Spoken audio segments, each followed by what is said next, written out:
So, hi! So, ayan no. So, daan na siya sa pagpa-dry at the same time sa pagpaugas at itawag nga the fur barley, the brown version. So, ato na siyang ibutang sa atong sugdanan. So, this is the collective processes sa atong mga materials na which is indigenous materials. Again, this is a fur barley. So, itawag na ito nga brown version, no? So, naputay-puti sa mga produce nga atong ginagamit. So, ayan, so this time, so let's collecting. So, uga na kayo siya, guys. So, gagawa dyan siya, no? That's it, guys, no? So, ubay-ubay na dyan siya, no? So, for those ko sa nag-watch diri, so in something na ako mo igipang paano gitawag nga ultimo lang ani lang, pero in fairness ako kan siya katabang, guys, no? Sa ato ang pag-collect sa aning material. So, since ready na itong sudlanan, so let's pour the unpour char.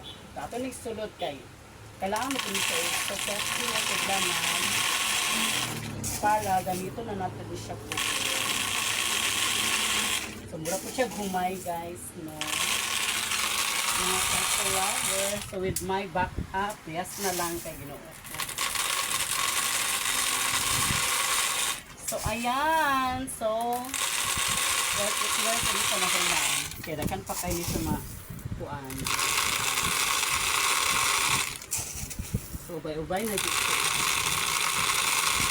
Yes, so ani lang jud ni siya, ani jud ang atong mga materials, no. So napauban nga gipang degrade lang ung ani nganong nagkugi or siya sige nagultimuman mo kanang collect na ung ani. So hasa eco lover or shall I say hasa eco friendly. So yes, amo lang ni siya gikugi since na mo gid siya padulungan pohon.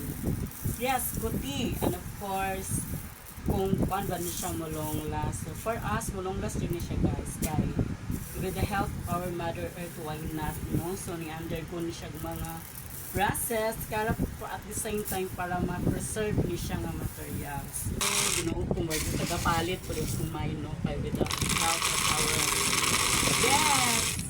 Gikugihan jud nila mo siya kuha at the same time collect kay but pasabot napupukan ni siya katabang so mo sa mga nagkagikan og source of income. So, puhon-puhon ang mapansin ka sa mga ubang mga locals dyan, no? Sa pag-love sa ato ang mga kuan, sa mga materials na which is pwede siya mahimuan into a big or shall I say into a beautiful costume or mga creations.